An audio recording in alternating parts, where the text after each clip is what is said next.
Imagine for a moment that the thing you have been waiting for has already happened. Not tomorrow, not after one more breakthrough, not when you finally understand yourself or the world a little better, but now. Imagine that the wound you keep touching, the story you keep rehearsing, the ache you have come to call me, has already softened, already closed, already returned to the great background hum of life. And then notice what your mind does when you hear that. It objects. It says, "That can't be right. If I were healed, I would feel different. If I were healed, my life would look different. If I were healed, I wouldn't be here listening to this." And in that objection lies the entire game. To act like you are already healed does not mean pretending that pain never happened or that experience can be erased. It means noticing that healing is not a future event, but a change in relationship to what is already here. The mind loves journeys. It loves progress bars, milestones, and before and after photos. But life, in its own peculiar humor, does not move in straight lines. It moves in circles, spirals, waves. It is forever arriving where it already is. And so when we speak of healing, we often imagine a destination, a place where the past no longer reaches us. Yet the past only reaches us because we keep extending our hands to it. When you act like you are already healed, you stop negotiating with time. You stop telling yourself, "One day I will be allowed to be free." You behave as though freedom is not a reward but a condition. You speak, walk, choose, and rest as someone who is not waiting for permission. This is deeply unsettling to the part of you that has built its entire identity around becoming better. Because if you are already healed, then who are you improving? If you are already whole, what is left to fix? The mind, of course, panics at this point. It says, if I drop my problems, I will disappear. If I stop identifying with my pain, there will be nothing solid left. And that is precisely the door. Because what you really are has never been solid in the way the mind wants it to be. You are not a statue waiting to be repaired. You are a process, a movement, a dance of sensations, thoughts, and perceptions that appear and disappear like weather. Healing, then, is not about freezing the weather into a permanent sunny day. It is about realizing you are the sky, not the storm. To act like you are already healed is to stop consulting your wounds before making a decision. Notice how often we ask our pain for advice. Can I do this given what happened to me? Am I allowed to want this, considering my past? Should I speak, or will it reopen something? In doing so, we give the wound authority. We make it the ruler of our present. Acting like you are already healed does not mean being reckless or insensitive. It means recognizing that your life does not need to be filtered through yesterday's injuries to be valid today. There is a peculiar paradox here. The more you insist on healing as a future achievement, the more you rehearse the identity of being unhealed. You wake up each morning and check in, am I better yet? And in that very question you reaffirm that you are not. This is not because something is wrong with you, but because the mind is structured around lack. It defines itself by what is missing. So when you decide gently and quietly to act as though you are already healed, you remove the fuel from that structure. You stop feeding the loop. This does not mean denying pain when it arises. Pain will still arise, old memories will still knock on the door, emotions will still surge. Acting like you are already healed means meeting these visitors without panic. You do not say, "This shouldn't be here." You say, "Ah, here you are." And in that simple acknowledgement, something extraordinary happens. The pain is allowed to be just pain, not evidence of failure, not proof that you are broken, not a sign that you have regressed. It becomes an experience, not an identity. Think of how you treat a scar on your body. You may remember how it happened. You may feel a slight sensitivity when you touch it. But you do not walk around saying, "I am injured." The scar is part of the story, not the story itself. Acting like you are already healed is allowing your emotional and psychological scars to take on the same role. They are marks of having lived, not reasons to stop living. There is also a great deal of humility in acting like you are already healed, because it means admitting that the self you have been trying to fix was never really in charge to begin with. Life happened to you. Experiences shaped you. Conditioning poured into you long before you had a say. Here you are, breathing without instruction, heart beating without supervision, awareness shining without effort. Healing, then, is less about doing something and more about getting out of the way of what is already functioning perfectly well. When you act like you are already healed, your relationship with others changes. You stop meeting people as potential threats or saviors. You stop saying, "Don't hurt me," and "Please complete me," sometimes without words, sometimes with. Instead, you meet them as fellow travelers, equally unfinished and equally whole. You listen more. You defend less. You are not so busy protecting a fragile self-image, because you are no longer convinced that you are fragile at the core. This way of being can feel irresponsible at first. The mind says, if I relax like this, I will never grow. I will stagnate. I will settle. But notice that growth in nature does not come from self-criticism. A tree does not berate itself for being too short. It grows because that is what it does. When the conditions are right, growth happens. Acting like you are already healed is creating the internal conditions where growth is natural rather than forced. There is also a quiet joy in this posture, not the loud fireworks kind of happiness that depends on everything going your way, but a subtle, steady joy that comes from not being at war with yourself when you are no longer trying to escape who you are. You begin to notice the simple pleasures you've been postponing, the warmth of sunlight, the rhythm of your breath, the sound of your own laughter surprising you. These were always available, but you were too busy fixing yourself to notice. Acting like you are already healed also changes how you relate to the future. Still make plans, you still have dreams, but they are no longer rescue missions. You are not saying, when I achieve this, I will finally be okay. You are saying, this is something I would like to explore. The future becomes an invitation rather than a promise of salvation. And paradoxically, this makes you more effective, more creative, more alive. Because you are no longer dragging the weight of self-judgment behind you. It is important to understand that this is not a technique to manipulate reality into giving you what you want. It is not a magic trick where you pretend to be healed so the universe rewards you. That would just be another form of bargaining, acting like you are already healed.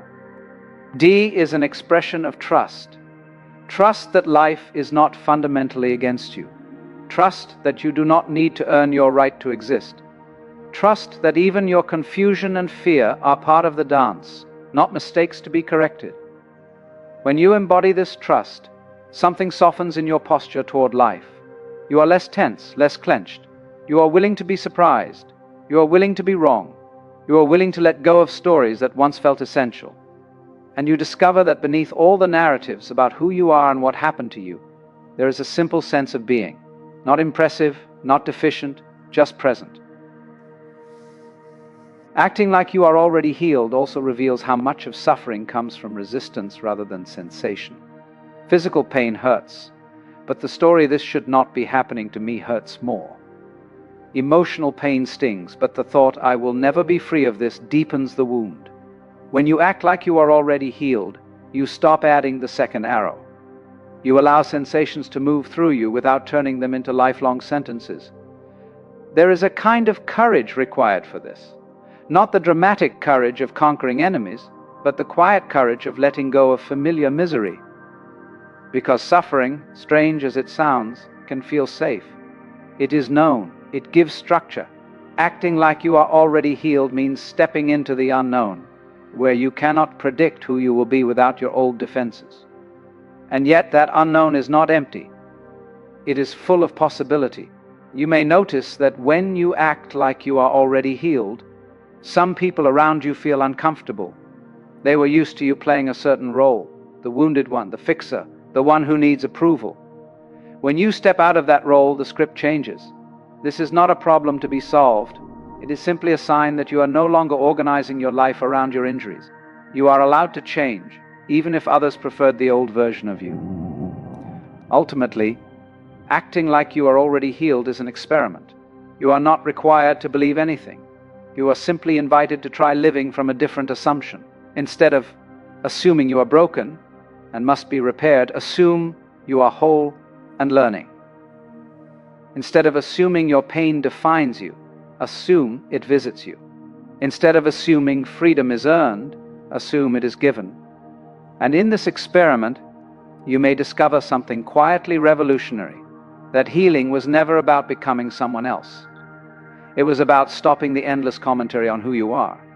It was about resting in the simple fact of being alive, with all its messiness and beauty, without constantly asking, "Am I okay yet?" When you stop asking that question, you do not get an answer. You get something better. You get silence. And in that silence, life continues effortlessly as it always has. And as you continue in this way, something subtle begins to reveal itself. You notice that acting like you are already healed does not require constant effort. In fact, effort is often the giveaway that you are still trying to get somewhere. The healed posture is oddly effortless. It feels less like holding a pose and more like releasing a grip. You are not adding confidence or removing fear. You are simply no longer arranging yourself around them. They can come and go without needing commentary. You begin to see how much of your life was lived in rehearsal. You were practicing for the moment when you would finally arrive as yourself. You delayed joy, delayed honesty, delayed rest, all in service of a future version of you who would be worthy of these things. Acting like you are already healed collapses that timeline. You stop rehearsing and start improvising. Life is no longer a performance for an imagined audience. It is a conversation happening right now. This is where presence deepens. Not the strained, hyper-alert presence of someone trying to be mindful correctly, but a relaxed presence that allows distraction, thought, and emotion to move freely. You notice that awareness does not disappear when the mind wanders. It was there before the thought and remains after it fades. Acting like you are already healed is trusting this awareness more than the content passing through it. At times, you may catch yourself slipping back into old patterns. You might suddenly think, "I shouldn't feel this if I'm healed, or I'm doing it wrong again." And this too becomes part of the practice, though practice is perhaps the wrong word. You smile at the habit of self-surveillance. You recognize it as an old reflex, not a verdict. The moment you notice it, it loosens. Not because you fought it, but because you saw it clearly. There is also a shift in how you understand responsibility. Acting like you are already healed does not absolve you of responsibility, it changes its flavor.